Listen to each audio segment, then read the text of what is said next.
How I feel? This is live, by the way. I'm a mess. This movie's derailed me as a person. So here's my review of Suicide Squad. It's gonna be fast and loose today. Okay, spoilers. Spoilers. We're just talking about it, okay? I'm not, like, you don't need to see it. The plot of Suicide Squad it's very thin. It's very surfacey. You have Amanda Waller. Why not assemble a task force of the most dangerous people on the planet? And she wants to put together a team of metahumans to fight if there's another a bad Superman, if a bad Superman shows up. They're bad guys. Worst of the worst. And then how are they gonna control the Suicide Squad? Well, we have Enchantress, and I have her heart in a box, and I'll stab it if she doesn't do what I tell her to do. And then they make her go get files and stuff for them. Like, that's what they're doing with Enchantress. Like, they make her go do bitch work. So Enchantress gets pissed. So she gets loose somehow. She lets her brother loose. And her brother is just a CGI god monster guy who can do anything. The Suicide Squad, they go in, and the thing is this Enchantress was supposed to be on the Suicide Squad, and now, because of Amanda Waller, they have to call in the Suicide Squad because Enchantress went rogue because Amanda Waller was treating her like a slave. You can't treat a witch like a slave. Like, you think they're gonna get pissed? I hate all of this. Oh, they don't worship us anymore. Let's kill them with machines. So we're gonna make a machine that, it didn't look like a machine. It looked like a circle of rocks around a cloud. What are these vaguely superpowered supervillains with rocks and circles? What the hell's wrong with you people?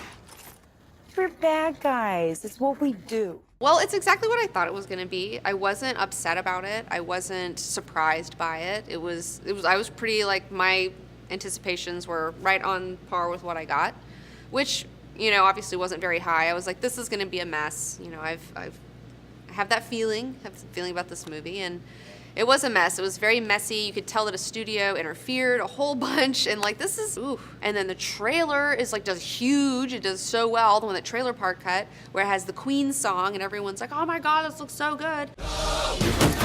That trailer is not the movie that is, like, the movie that's being marketed is not the movie that is being made. And the thing is, it's like, this movie has all these really great moments in it. So you can make a really great trailer out of that, and they did. The first half of the film, it seems like there's the needle drop, you know, and it's just like, oh my God. It was like telling me how to feel way too much. Like, don't tell me how to feel, just make me feel it by, like, having a scene. Because that's the thing, this whole movie's a montage. There are no scenes. There's like 2 scenes. A scene in the bar. There might be another one, but I can't think of it. But it's just like, ugh, like, can I just be with these characters for just a moment? So let's go into the characters in Suicide Squad. He's not in the Suicide Squad. I didn't expect the Joker to be in this movie a whole bunch. Like, I did not expect the Joker to be here. I thought it was just gonna be kind of a couple of cameos, maybe 5-10 minutes, whatever. And so I wasn't disappointed by that. But the way that it was, again, marketed, it made it seem like there's a lot more Joker in this film. I can't wait to show you my toys.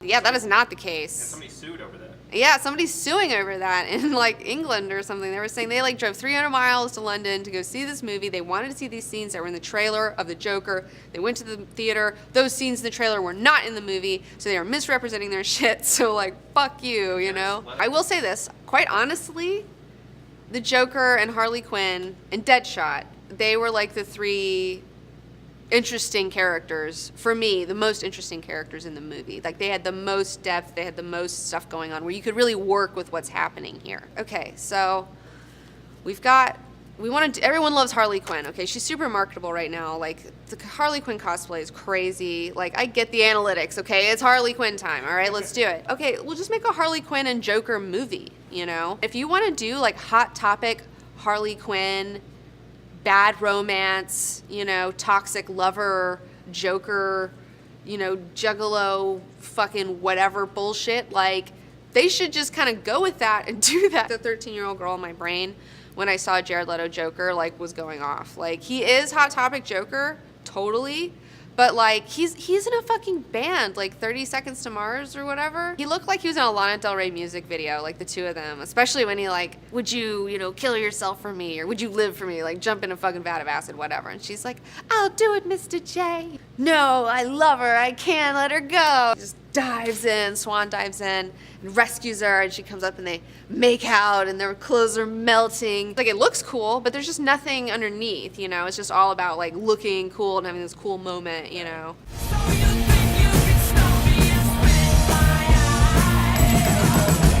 Top story, the best thing to come out of Suicide Squad, top story, is this picture of Jared Leto. Jared Leto is sitting, like, looking at this coat, like, with this, like he is like, this is the fucking jacket for my fucking Joker premiere. Like, this is it. Like, I've made it. Like, he's so, like, his whole spine is, like, straight. Like, he's just conducting lightning. Just, like, this guy is a coat whore, okay? Look up, Google Jared Leto jackets. Google it, because there is a million pictures of him in amazing, cool jackets. Okay, so what you see right after that is, at the premiere, he is wearing this mod coat, and he is posing for his life in this jacket on the red carpet. He's got these pink pants on. He's just he's living it up. Like, he loves this role. He loved being in this role.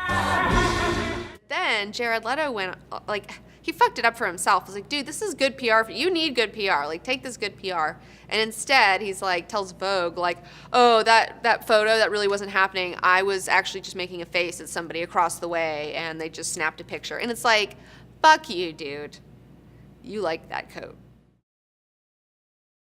So why did Suicide Squad break records and make $100 and something million this weekend? Why is everybody going to go see it? It's the Joker. People are gonna come see what the fuck's going on with the Joker. You know, everyone wants to see, like, that's really kind of what we're here for, is to judge your Joker, I feel like. I don't completely hate this Joker. This is a different flavor of Joker, but it's not, I know it's not gonna, like, please a lot of fans, because it's, again, it's a Hot Topic 13-year-old girl, like, hot band, thug, bad boy, toxic lover. Margot Robbie looked hot. Let me tell you about some stuff that I liked. Okay. Some stuff that I liked. I liked Killer Croc. I liked the way he looked. I liked that they put a prosthetic makeup on him, and I think it looked good. In the Suicide Squad from the New 52, it's King Shark, which is a giant shark man, which they really can't do that. But part of me is like, you know what? Fuck it. Just have a giant shark guy in there. Might as well. Like, this is kind of approaching Schumacher levels, or surpassing Schumacher levels of goofiness. What's a nice thing? El Diablo. I was like, wait, his name's El Diablo. He has pyrotechnic powers. Is he gonna become a fucking demon? Like, is he, like, gonna become a devil? He totally turns into a Mayan flaming skeleton. He looks like he's got Mayan shit on him or something, or Inca stuff. Like, I loved it. I thought that was great. I was really excited. But then they kill him with a bomb, and I'm like, that's boring. Like, they kill Magic with a bomb, too. I was like, what? Okay, all right. What did you guys think of Batman punching Harley Quinn in the face? You know, you keep getting the excuse from Warner Brothers, well, next one's going to be good. Well, next one is going to be good. Next one is going to be good. I was so just, like, perplexed and bored watching this movie that this is what I wished had happened. So when the Suicide Squad, they're finally together, they're in the helicopter, and they're going into the hot zone to battle the Enchantress. The helicopter gets hit. It rolls, it has this real tumble down to the earth, and instead of what happened, where the Suicide Squad just popped out and they were fine, they're like, whoa, crazy ride. Instead of that, I wish that they had all died, that the movie was like, that's the end. This is the end of the movie. It's over with. And then it's revealed that, like, this was Earth 2 or something, and don't have to worry about it, and that this has all been a bad dream. It's all over. It's like a bad dream out of Scott Snyder's Batman versus Superman. Batman's Flash. It's Batman. Batman wakes up.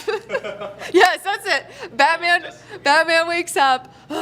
And then, it was just a bad dream. And then ushers come in from the sides of the theater, and they're all holding beers. They have trays of beer, and then Warner Brothers buys you a beer for coming in and wasting your time with this shit. Man, this Halloween is gonna be Hot Topic. it's gonna be Hot Topic, fucking Harley Quinn Central, man.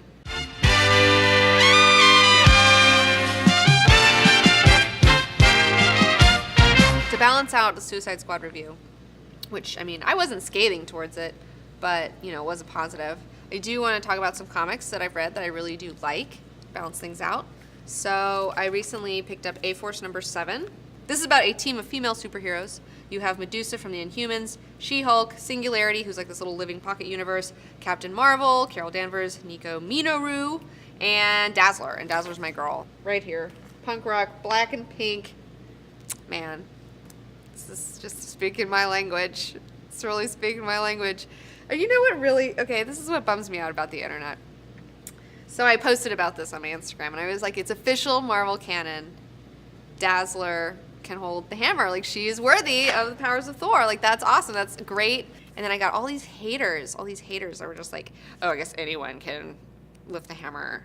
Yeah, I bet you fucking couldn't do it, bro. And hashtag jealous. Snot Girl number 1. It finally came out. They've been touting this shit, and I've been looking forward to it. It's great. I love it. I really like this comic a lot. It's really, again, it's like just speaking to me. It's about this girl. She's a fashion blogger. Her name's Lottie Person.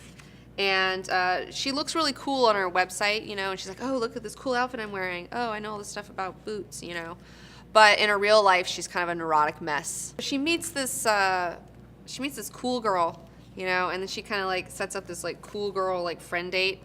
She's nuts. The other thing about this girl is that she's got really bad allergies, like really bad allergies. She's fumbling with her pills, and her pills are like going everywhere, and she's like, fuck.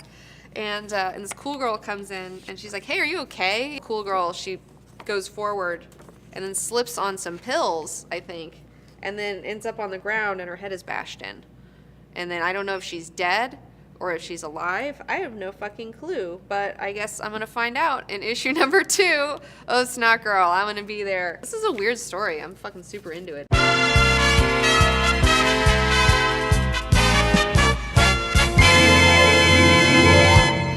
Thanks for watching BS Movie News. We'll be back next week. See you later.